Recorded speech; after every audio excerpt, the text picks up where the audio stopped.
Chapter 1. The First Clashes. When China met America. The sea was cold. The wind cut through their clothes, sharp as a knife. But they didn't turn back. Thousands of Chinese men stood on the ship's deck, their eyes fixed on the horizon.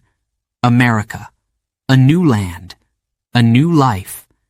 They had left everything behind. Families, homes, even their names. They had heard the stories.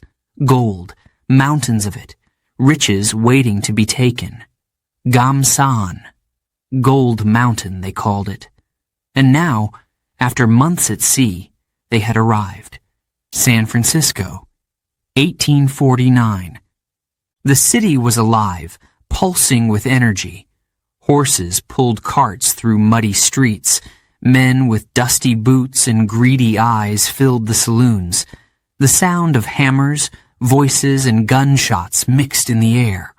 The Chinese immigrants stepped off the ship, their feet touching American soil for the first time. They didn't speak the language. They didn't know the rules. But they were ready to work. They dug into the earth with their bare hands, searching for gold. But the best land was already taken. The gold was harder to find than they had imagined. They took other jobs, washing clothes, cooking food, building railroads. They worked harder than anyone, faster, cheaper. And that was the problem. The American miners watched them with anger. "Too many Chinese," they muttered, "taking our jobs." The first fight broke out near the river. A group of Chinese miners found a small pile of gold dust. They cheered, excited. They had worked for weeks, and now, finally, a reward. But then, the Americans came. "That's ours," one man said. His voice was calm, too calm. The Chinese miners shook their heads. "No, we worked here." A gun was pulled, a shot fired. The dust of gold fell to the ground, forgotten. More attacks followed. Burned houses, broken bones, dead bodies in the river. The police did nothing. And then came the law. 1882. The Chinese Exclusion Act. For the first time in U.S. history, a law was passed to stop an entire people from entering the country. No more Chinese workers, no more families, no more dreams. Posters appeared in the streets. "The Chinese must go." Mobs formed. They pulled men from their homes, set fire to businesses, chased them out of towns. Many fled to Chinatown, small corners of the city where they could be safe. But even there, life was hard. The immigrants wrote letters back home. "Don't come," they warned their families. "It is not the land of gold. It is the land of suffering." Yet, still, they stayed. They had no choice. They built America's railroads. They worked in its factories. They cooked its food. They helped shape the nation. But the nation did not welcome them. Decades passed. The wounds did not heal. The tension did not fade. And so, the first chapter in the story of China and America was written, not in ink, but in blood. Chapter 2. Cold War Shadows. Fighting without a war. The air was thick with smoke. Explosions lit up the night. The ground shook. A young American soldier pressed himself into the frozen earth, gripping his rifle. His breath came fast. His heart pounded in his chest. Somewhere in the darkness, they were coming. The year was 1950. The place, Korea. A country divided, a war without end. The United States fought on one side, backing the South. China, on the other, supporting the North. They never declared war, but make no mistake, this was war. The battle raged. Snow turned red. Bodies fell in the cold. The Americans had arrived first, pushing the North Koreans back, almost to China's border. Victory seemed near, but then everything changed. China entered the war, not officially, not with an army, but with volunteers. Hundreds of thousands of men dressed in padded coats, carrying rifles, marching through the mountains. The Americans weren't ready. They thought the war was almost over. Now, it was only beginning. The Chinese soldiers attacked in waves. First one group, then another, then another.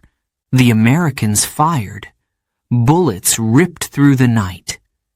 But still, the soldiers came.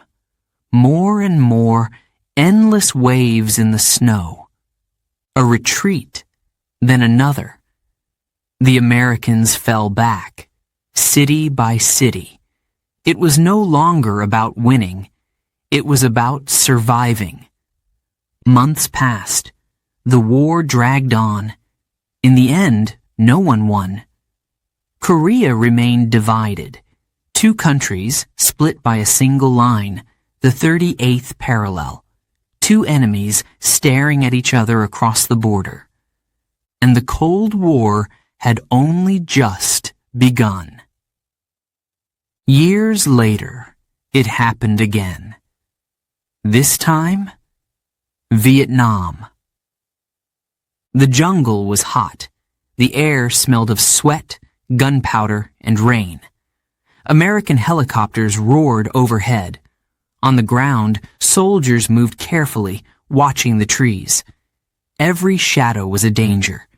Every step could be their last. But this was no ordinary war. No tanks rolling forward. No front lines. No clear enemy. The soldiers fought ghosts, fighters that appeared, attacked, and vanished into the jungle. The United States supported the South. China and the Soviet Union helped the North. The pattern repeated. Another war, another battlefield. But still, no direct fight between the two great powers. Yet, China's influence grew. The world was changing. Back in Washington, the American government watched nervously. China was no longer just a country. It was an idea, a symbol, a challenge. Communism was spreading. Would it stop? Could it stop? Tensions rose. Missiles in Cuba. Spies in the shadows. A race to the moon. For decades, the Cold War shaped the world. A war without battles. A war without peace. And in the middle of it all stood China and the United States. Watching, waiting, fighting, without ever truly fighting. Chapter 3. The Taiwan Crisis. The island caught between giants. The ocean was calm. The waves moved slowly, reflecting the moonlight like silver. But beneath the surface, danger. A U.S. warship floated in the dark, its engines quiet, its guns loaded. Sailors stood ready, eyes on the horizon, hands on their weapons. Across the water, a Chinese destroyer did the same. The two sides did not speak, did not fire. But one wrong move, and everything could change. The year was 1949. The war was over. But the peace? That was still far away. On the mainland, the Communist Party had won. Mao Zedong's army marched through Beijing. The red flag rose high. China was now communist, and Mao was its new leader. But not everyone accepted it. The old government, the nationalists, had lost the war. They had fled, 2 million people, soldiers, politicians, families. Across the sea, they reached a small island, Taiwan. It was not just a place to hide, it was a last hope. From there, they dreamed of taking back China. Beijing called them traitors. Mao wanted to end this battle for good. Taiwan had to be taken by any means necessary. But there was a problem. The United States. America had a choice: support Taiwan or stay out of it. At first, they hesitated. Taiwan was small. The Cold War was just beginning. The U.S. had its own problems. Then, war broke out in Korea. The United States changed its mind. It could not let another country fall to communism. It had to stop China. In 1950, U.S. warships sailed into the Taiwan Strait. A wall of steel. A warning to Beijing. If China attacked Taiwan, it would face the United States. Mao was furious, but he was not ready to fight the U.S. directly. The invasion was stopped, for now. Years passed. The tension did not fade. Then, in 1954, China made its move. Boom. A missile hit the sea near Taiwan. Another followed, and another. China was attacking the small islands near Taiwan. Bombs rained down. Soldiers prepared to land. Taiwan's government was afraid. Was this the beginning of an invasion? The U.S. answered. More ships, more planes, more threats. The two powers stood face to face once again. Would they fight this time? Would the Cold War become a real war? The world held its breath. Then, silence. At the last moment, China stopped. The crisis was over. But only for now. In 1958, it happened again. China attacked the islands once more. The sky filled with fire. Taiwan soldiers held their ground, waiting. Would the U.S. come to help? American ships moved closer.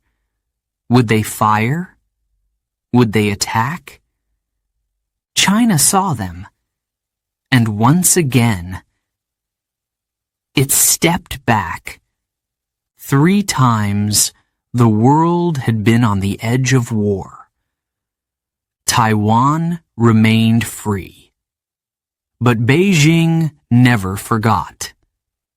Decades passed. Taiwan grew stronger. It became rich, democratic, different from the mainland. But China never gave up its claim. To Beijing, Taiwan was not a separate country. It was still China. And one day, it would return. The United States continued to protect Taiwan, but never officially. It did not recognize Taiwan as a country. It did not put troops there, but it always watched, always warned China not to act. And now? The tension remains. More ships, more missiles, more threats. The world still watches, still waits. One mistake, one wrong move could mean disaster. And Taiwan, once again, is caught between giants. Chapter 4. Nixon goes to China. From enemies to friends? The plane cut through the gray sky, flying low over the rooftops of Beijing. Below, streets stretched in every direction. People stood still, their eyes lifted toward the sky. Soldiers in green uniforms watched in silence. Inside the plane, Richard Nixon sat quietly. His hands rested on his lap. His heart pounded in his chest. He was about to make history. For years, China and the United States had been enemies. They had fought in Korea. They had threatened war over Taiwan. They had lived in the shadow of the Cold War, never speaking, never meeting. Now, that was about to change. The wheels touched the runway. The plane slowed, then stopped. A door opened, and Nixon stepped out. The cold air hit his face. He adjusted his coat and took a deep breath. On the ground, Chinese officials stood waiting. Their faces were serious, their hands folded behind their backs. And then he appeared. Mao Zedong, the man who had led the communist revolution, the man who had called the U.S. the enemy, the man who had fought against everything Nixon believed in. Now they stood face to face. The cameras flashed. The world held its breath. Then Nixon extended his hand. A pause. Mao looked at him. A small smile formed on his lips. He reached out and shook Nixon's hand. It was just a handshake. Just a simple moment. But it changed everything. For over 20 years, no American leader had stepped foot in China. No American diplomat had met with its government. Now, in a single moment, the wall between the two nations had cracked. They walked inside. The talks began. The discussions were careful, slow. Both sides knew the risks. Mao and Nixon sat in a large, simple room. No translators, no officials, just two men speaking through an interpreter, trying to end years of silence. Nixon spoke first. The world cannot be safe if China and the United States do not talk. Mao nodded. You are right. Their conversation lasted only an hour, but it was enough. Nixon spent a week in China. He met with Premier Zhou Enlai. He visited the Great Wall. he watched a performance of traditional Chinese opera. And at the end of his trip, he and Mao agreed on something that had once seemed impossible. The United States and China would open relations. They would stop seeing each other as enemies. They would begin, for the first time, to talk. It was not a friendship. Not yet. But it was a start. Trade began. American businesses saw an opportunity. A country of nearly 1 billion people, a market unlike any other.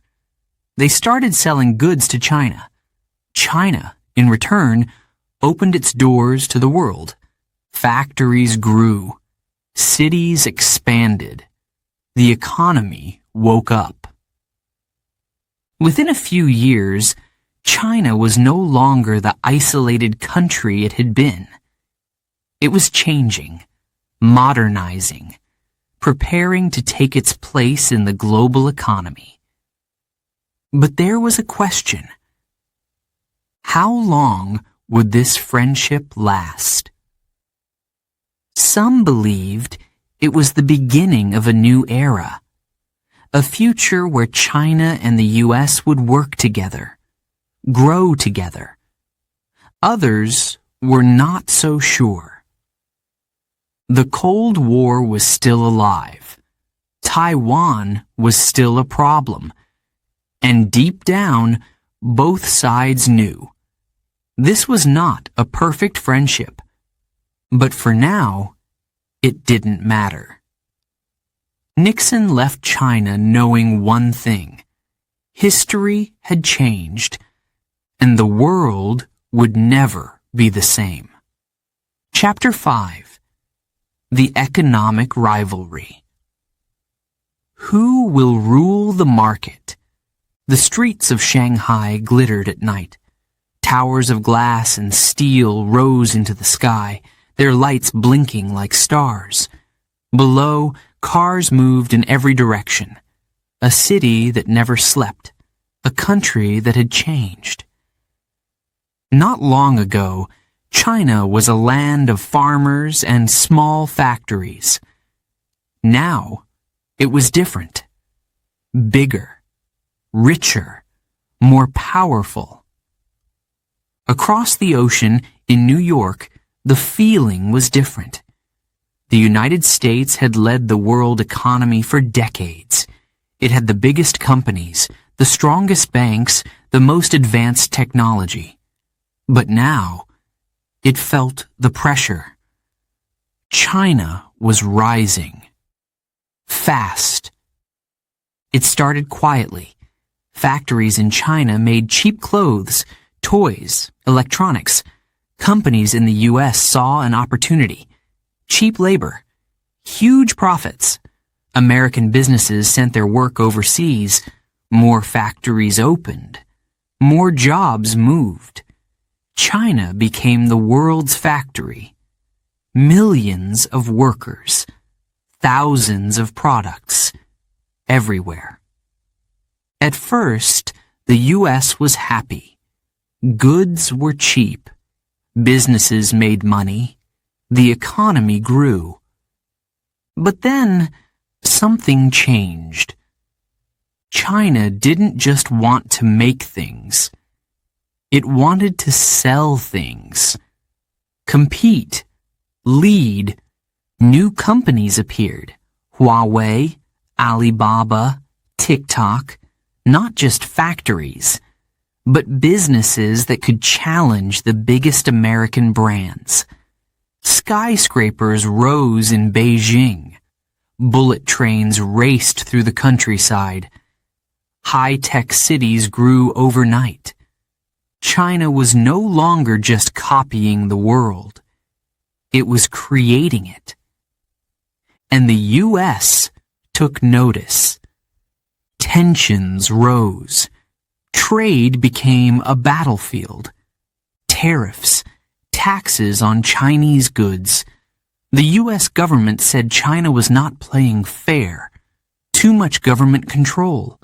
Too many hidden tricks. China answered back. More tariffs. More restrictions. The world watched as the two biggest economies clashed. It was not a war of tanks or bombs. It was a war of money. Tech companies were caught in the middle. The U.S. banned Huawei, afraid its technology could be used for spying. China pushed back, blocking American apps. Microchips became weapons. The U.S. controlled the technology. China needed it. For years, China had depended on American software, American parts, American knowledge. But now, it wanted to build its own. Factories opened. Billions of dollars were spent. China raced to catch up. Would it succeed? Some thought so.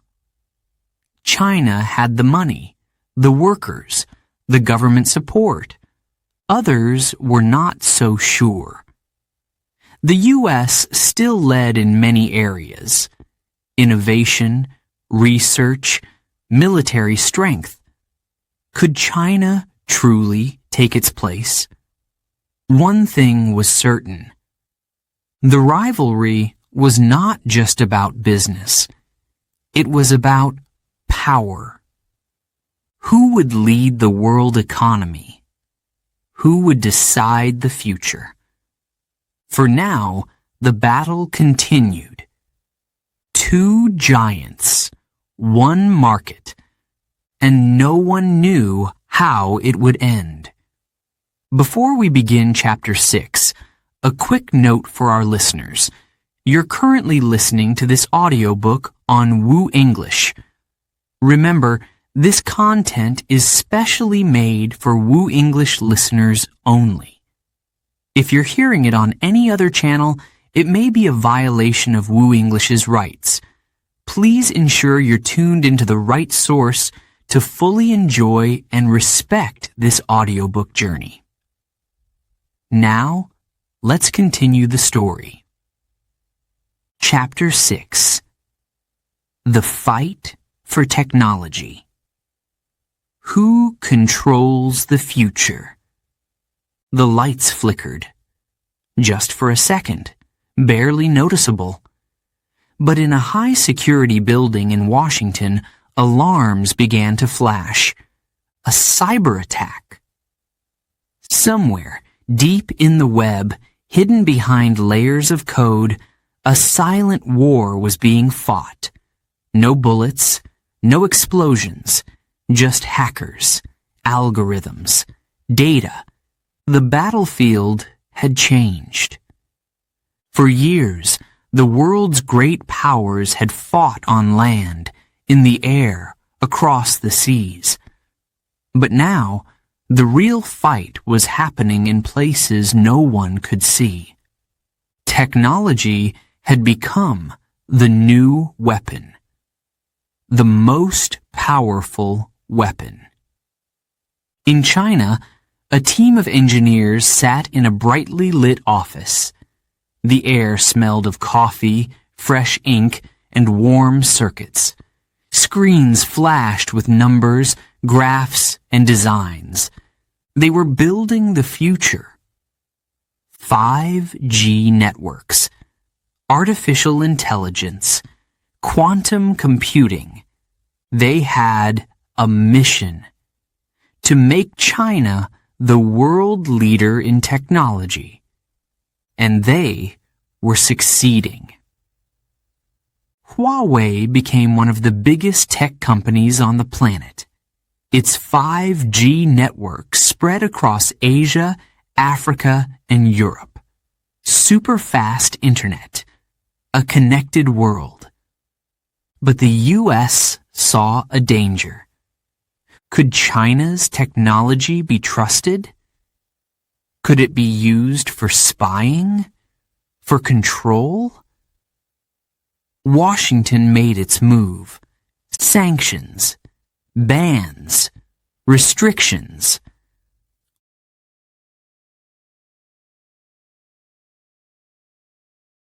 Huawei was blocked from buying American chips. Chinese apps like TikTok were accused of stealing data. More companies were targeted. China fought back. It started building its own microchips, developing its own software, reducing its dependence on the West. The U.S. still led in many areas. But for how long? Silicon Valley had been the center of global technology for decades.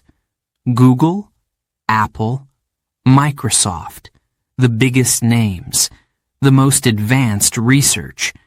But China was catching up. Its engineers worked day and night. Factories opened. Money flowed into AI, semiconductors, and robotics. The battle was no longer just about business. It was about control. Who would lead the future? Who would decide how the world was connected? Hackers entered the fight. Governments accused each other of cyber attacks, data leaks, secret operations. Banks were hacked. Military documents were stolen. Power grids flickered. The internet itself had become a battlefield. And no one knew who would win. Would the world stay open and free, or would it be divided? Two systems, two internets, two separate futures. The fight for technology had just begun, and the whole world was watching. Chapter 7. The South China Sea. A dangerous game of warships. The ocean stretched endlessly, blue and silent. Waves rolled gently under the warm sun. A fisherman cast his net into the water, watching it sink below the surface. The sea had always provided, but now it had become something else, a battlefield. In the distance, a dark shape appeared on the horizon. Then another, and another. Warships. The fisherman felt a chill. He pulled his net back into the boat, his hands tight on the ropes. He had seen them before. Chinese ships, American ships, moving through the water, always watching each other. This was no ordinary sea. It was the South China Sea, one of the most important places on Earth. A place of wealth. Beneath the waves, oil and gas lay hidden. Above, ships carried goods between nations. Billions of dollars in trade passed through these waters every day. But who controlled it? For years, China had made its claim.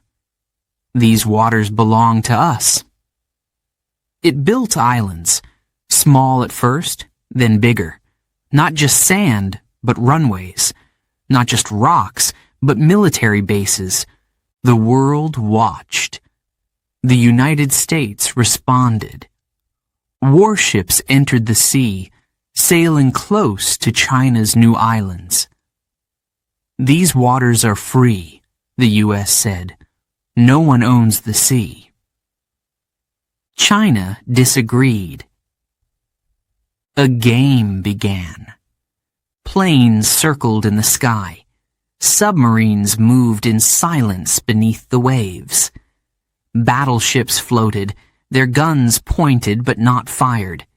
Each side waited. One wrong move, and everything could explode. In the capital cities, leaders spoke carefully. Diplomats met behind closed doors. But in the sea, it was different.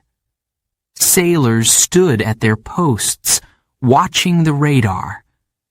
Pilots gripped their controls, ready to react. The world's two most powerful militaries standing face to face. Would there be war? A U.S. ship sailed close to one of China's artificial islands. Too close. A warning came over the radio. Turn back. The U.S. ship continued. Chinese jets roared into the sky. Soldiers prepared for orders. But then, silence. The U.S. ship turned away. A message had been sent. A warning given. But for how long? The tension did not fade. China built more bases. The U.S. sent more ships. Other countries joined the dispute. Vietnam, the Philippines, Malaysia. Each one had its own claim. The sea became crowded. The risk of conflict greater. Would diplomacy find a way? Or was this the beginning of something far worse? The fisherman sat in his boat, staring at the warships. He had no power over them, no voice in this battle. He cast his net again, hoping to catch something. Hoping one day the sea would belong to no one, and to everyone. Chapter 8. The Battle for Influence. Who leads the world? The sun burned high over the desert. A group of workers stood in the heat, sweat rolling down their faces. They lifted heavy steel beams, their hands covered in dust.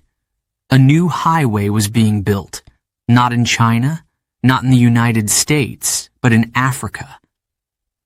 Far away, in another part of the world, a similar scene unfolded. Cranes rose high in the sky.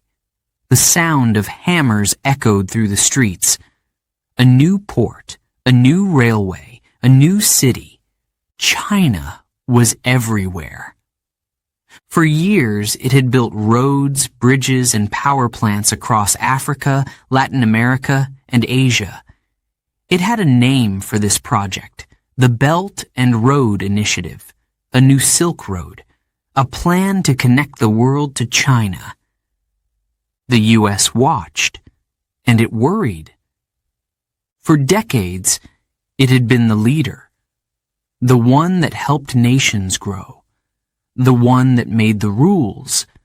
But now, China was moving fast, too fast. Billions of dollars flowed out of Beijing. Loans, investments, agreements, countries took the money. They built airports, schools, dams. Some were grateful. China is helping us, they said. Others were afraid. What if we cannot pay? The U.S. did not stay silent. It sent its own money, made its own deals, formed new alliances. A new battle had begun. Not with soldiers, not with weapons, but with influence. Who could offer more? China promised development. Work with us and your country will grow. The U.S. promised freedom. Work with us and you will be safe. Some countries chose China, a fast-growing economy, a partner with no conditions. Others stayed with the U.S., a long-time ally, a leader of democracy. And some? They tried to take from both, balancing between giants. The fight for influence spread across Africa, across Latin America, across Asia, ports in Sri Lanka, railways in Kenya, highways in Brazil. China built them all.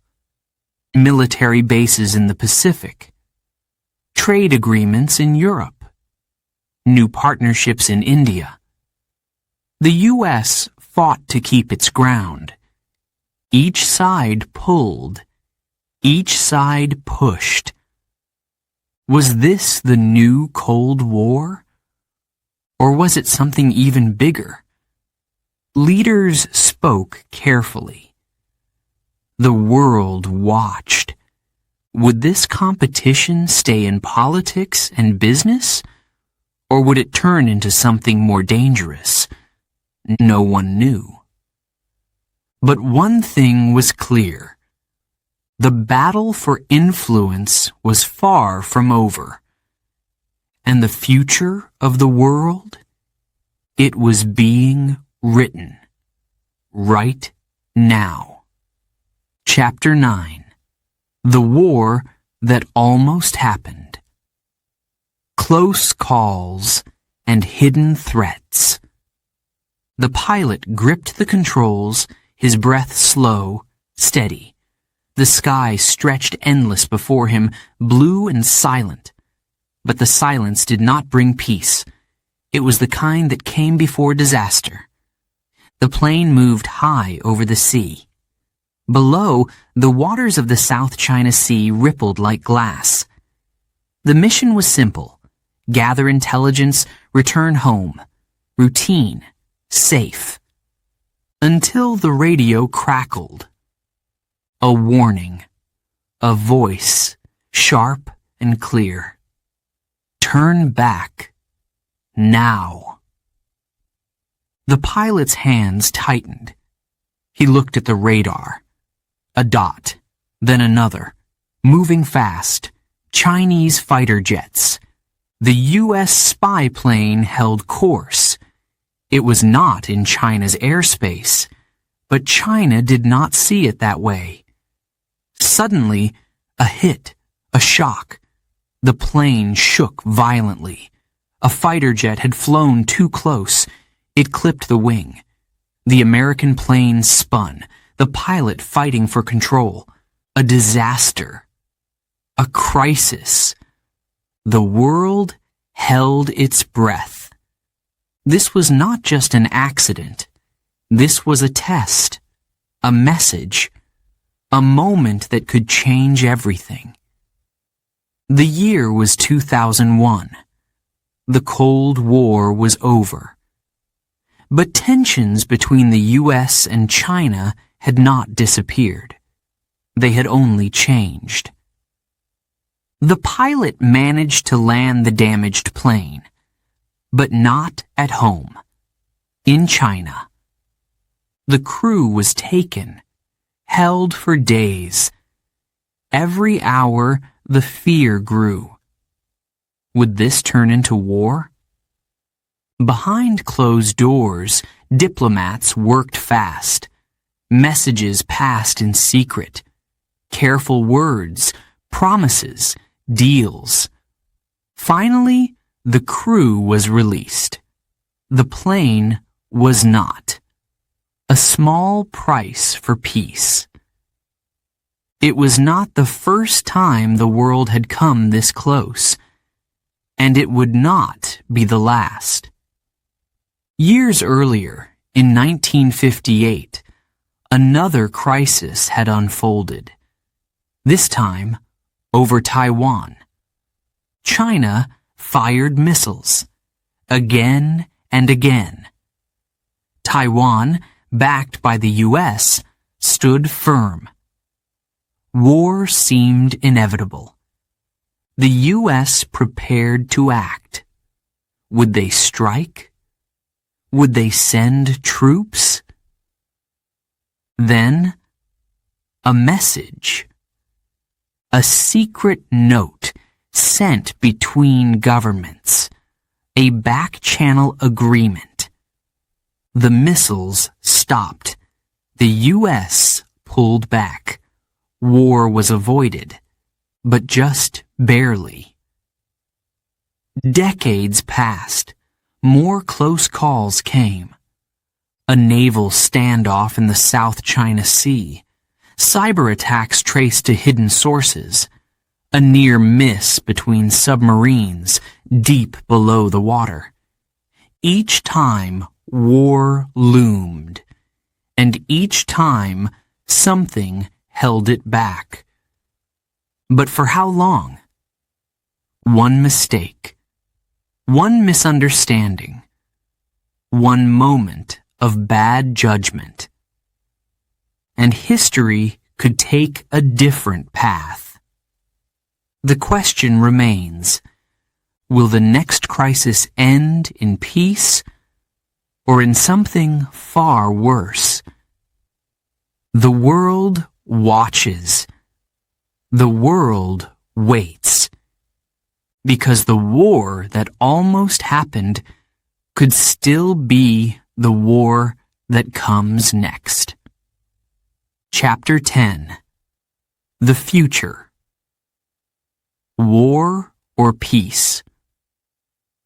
The room was silent. A long table stretched between them. On one side, American officials sat with their papers, their pens, their careful expressions. On the other, Chinese diplomats mirrored them, calm, serious, unreadable. Between them lay the future. The words spoken here could shape history. Tensions had never been higher. Trade wars, military standoffs, cyber attacks. Each year, the rivalry grew stronger. Each year, the risks became greater. Could this be solved with words? Or was the world moving toward something else? Outside, the city moved on. People walked to work, scrolled through their phones, sipped their coffee.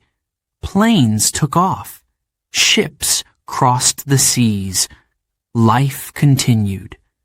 Most did not think about these meetings, these negotiations, these small moments that could decide everything. But history is often written in whispers. A treaty, a deal, a handshake, or the failure of one. If talks collapsed, what would happen next? Would the two most powerful nations on Earth step back, find common ground? Or would they step forward into conflict? Some believed war was impossible. Too much to lose. The world was too connected. Trade too important. Economies too fragile. A war would destroy everything. But others disagreed. They pointed to history. Nations had been here before. Great powers had clashed before. And each time, people had said, "It won't happen." Until it did. In the South China Sea, warships moved through the waves. Pilots watched each other from the cockpits of their jets. Soldiers stood on high alert. In Washington, in Beijing, leaders made speeches. Some called for peace. Others called for strength. The world watched. Would the two great powers learn to share? Would they step back before it was too late? Or was a final clash coming? A new Cold War? Or something far worse? The future is unwritten. The decisions have not yet been made. But one thing is certain. The next chapter has not been written. Not yet. And the world is waiting to see how it will end.